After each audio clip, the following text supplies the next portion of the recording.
প্রতি আরবি মাসের 17, 19 এবং 21 তারিখে যদি আপনি এই আমল করতে পারেন, এই কাজ করতে পারেন, আপনার ভাগ্য খুলে যাবে, জীবন পরিবর্তন হয়ে যাবে। শুধু তাই নয়, রাসূল করিম সাল্লাল্লাহু আলাইহি সাল্লাম বলেছেন, আল্লাহ পাক সমস্ত রোগ থেকে তাকে হেফাজত করবে।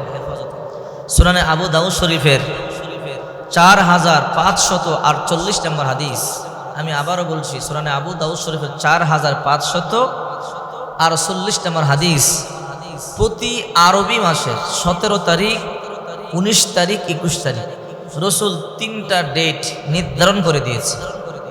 এই 3টা ডেটে যদি আপনি কাজ করতে পারেন, যত ধরনের রোগ আছে ওই রোগ থেকে আল্লাহ পাক আপনাকে হেফাজত করবে।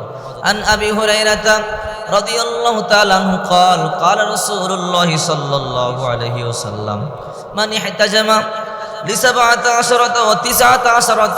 و19 و21 كناشفا له من كل داء। আবু হুরায়রা রাদিয়াল্লাহু তাআলা আনহু বলেন, বিশ্বনবী মুহাম্মদুর রাসূলুল্লাহ সাল্লাল্লাহু আলাইহি ওয়াসাল্লাম বলেছেন, যে ব্যক্তি প্রতি আরবি মাসের চন্দ্র মাসের 17 তারিখ, 19 তারিখ, 21 তারিখ হিজামা ব্যবহার করবে, সিঙ্গা লাগাবে, আল্লাহ তাআলা সমস্ত রোগ থেকে তাকে হেফাজত করবে। হিজামা, সিঙ্গা লাগানো, বর্তমানে এই ট্রিটমেন্টটা আমাদের সমাজে কম। যেহেতু আধুনিক বিজ্ঞান প্রসার লাভ করেছে, আধুনিক বিজ্ঞান পরিচিতি লাভ করেছে, অনেক অগ্রসর হয়ে গেছে, এই জন্যে বর্তমানে এই সিঙ্গা লাগানো, হিজামা ব্যবহার করার কথাটা একদম উঠেই গেছে। আগের জমানায় রাসূল করিম সাল্লাল্লাহু আলাইহি সাল্লামের জামানায় তখন তো এত উন্নত বিজ্ঞানী চিকিৎসা ছিল না।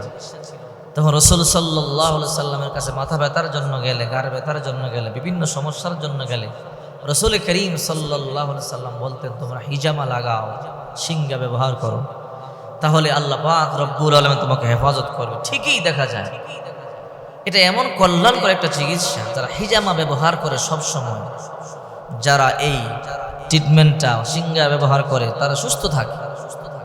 শরীরের ভিতরে যেই অতিরিক্ত একটা রক্ত জমে সেটা বের করে ফেলে, ওটা থেকেই বিভিন্ন রোগ বালাই ছড়ায়।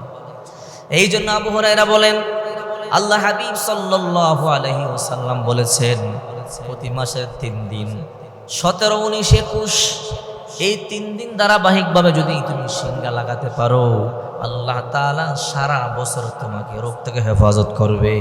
সারা বছর, শুধু একদিন না, সারা বছর রোগ থেকে হেফাজত করবে। সাধারণ কথা, সুনানে আবু দাউদ শরীফের 4548 নম্বর হাদিস।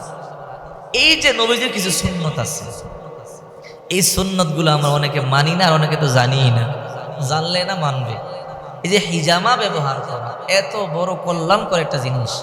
হিজামা ব্যবহার করা রাসূল করিম সাল্লাল্লাহু আলাইহি সাল্লামের সুন্নাত, এই জিনিসটা অনেকে জানেই না। এই জন্য এই সুন্নাতগুলোর ব্যাপারে আমি বেশি উদ্বুদ্ধ করি, রাসূল করিম সাল্লাল্লাহু আলাইহি ওয়াসাল্লামের সুন্নাত নিয়ে বেশি আলোচনা করি। যদি বিশ্বনবী মুহাম্মদুর রাসূলুল্লাহ সাল্লাল্লাহু আলাইহি ওয়াসাল্লামের সুন্নাহগুলো মানতে পারেন, দুনিয়াও সফল হয়ে যাবে, পরকালও সফল হয়ে যাবে। এই জন্য সব সময় আল্লাহর কাছে দোয়া করবেন, আল্লাহ আপনার হুকুম মানার তৌফিক দান করেন, এবং বিশ্বনবী মুহাম্মদুর রাসূলুল্লাহ সাল্লাল্লাহু আলাইহি ওয়াসাল্লামের সুন্নাহগুলো মানার তৌফিক দান করেন। তাহলে আল্লাহ আমল করা সহজ করে দিবে। এই জন্য চেষ্টা করবেন প্রতি মাসের 17, 19, 21 তারিখে আরবি মাসের এই সুন্নাতটা পালন করবার যাদের সম্ভব, আল্লাহ তৌফিক দান